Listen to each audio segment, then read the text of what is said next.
Well, I want to get to writing. Writing is the key to not getting into, well, when you apply for a job these days, you have to write something about yourself. Most jobs have to write a little essay, so you want to make sure that's good. But basically, to rise in a hierarchy, you have to prove yourself a good writer. Now, if I was working at a gas station for a minimum wage, I don't have to do that. But if I'm competing to go up through the hierarchy, I have to be able to write better. So practice good writing. What is another means, another way of, other than having someone else read your writing, what's another way that's an effective means of proofing your paper? Can you think of any? That's right, excellent. One of Dr. Leonard's major means, and she's got, what, 2 papers ready to submit now, and a book. She's read them all out loud. All I want to do, I don't want to scare you, I want to motivate you to take this one class. Please make it this class. And practice good writing. Because I still sit next to her on the deck while she's grading. Only this time somewhere on the computer. You want her to hit me with a computer? Maybe some of you do. I don't want it.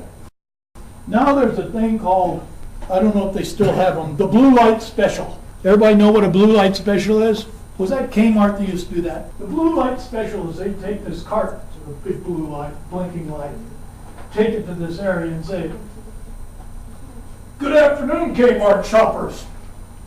We have a blue light special over on aisle 8. That meant a discount.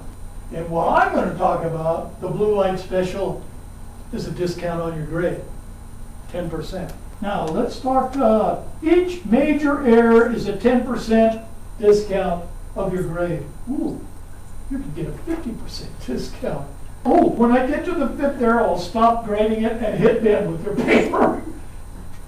Mamma mia. As you can tell by the stories I've been telling you about Dr. Leonard, she is a specialist in the use of language and writing. It's a pet peeve of hers. Now, what she did, she wrote her own writing and style guide. My recommendation is you read it. Put it with your work.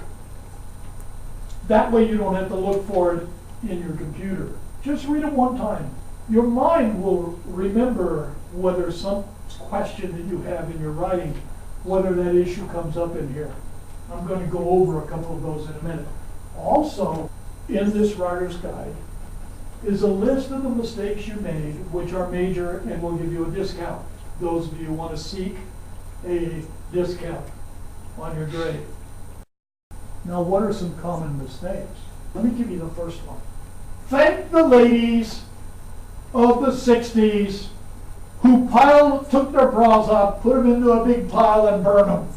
Until that moment in history, and I swear to God this is true, until that moment in history, just that short time ago, when the bras were burned, it was okay in writing to say, everyone, singular, everyone is singular, okay? Everyone.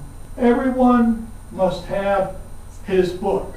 That was correct for both genders. But when the broads burned their bras, that changed. You can imagine, women wanted to be recognized. Not the biblical sense, his. They want her in there too. So guess what people began to do in their writing? They came up with the perfect answer. Everyone must have book. Because these women burn their bras. They got to be included in everything. We even had a woman run for president, and I'm glad of that. I'm just kind of trying to make a point here. They combine the two. That's plural. This is singular. Pronoun agreement says that is wrong. You can do one of 3 things. Her, his, or his, her. That's wrong. Pronoun agreement. You can thank the Brahmas for this.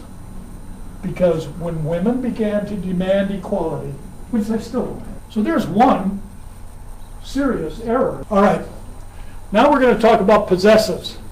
I want to use Chris' car broke. Chris's car broke. How do I write that? How do I write the Chris's? Put an apostrophe after the S? How many of you agree? But wait a minute, it's Chris's, right? You hear that? How do you say that? Chris's. Shouldn't there be an S? Apostrophe S? No, there shouldn't be. If it ends in S, you just put an apostrophe. If you talk about 10 companies, for example, and you have companies, and you have 10, you've got to get that. How many of you have ever heard of this? I am going to give you a quick lesson in prepositions. How many have heard of this? You all have heard of preposition, and when the teacher says, we're going to talk about prepositions now, remember that a preposition is a... Every preposition has to have an object. That's a noun or a pronoun. If it doesn't have an object, you can't use it. It's just a rule. So you cannot ever end a sentence in a preposition. Never. Don't ever. Now we're going to get serious. Anything she does with that chair in the terms of prepositional talk, she's in the chair. Can you do something else? On the chair. That's a preposition. Around the chair? What if she got down and crawled under the chair?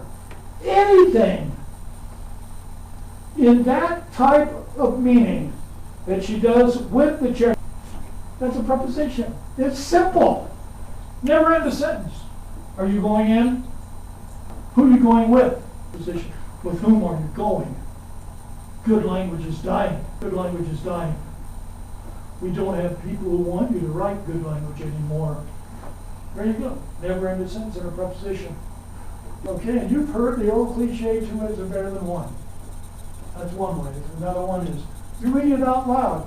You'll find that things that look good when you write it don't sound so good when you read it out loud. And you can save me from the bruised chest. I don't want a tattoo on my chest. I don't have tattoos.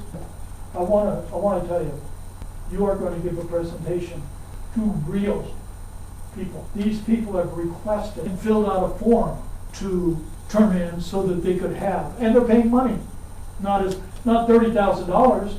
If you have business of consultants who do this business planning, it's $25,000 to $30,000. So you are representing the best and brightest of this university to the public. Does that mean you're going to get a new dress? Yes. Does it mean you guys are going to wear a suit? Yes. Does it mean you're going to shine at shoes? Yes. Oh, and I forgot. In conclusion, I just want to tell you, we often get a first impression, and that's what sticks. Make sure that your writing sticks with a good impression. I don't get hit. Jenny's happy. Everybody's happy. Thank you very much, guys. Appreciate it.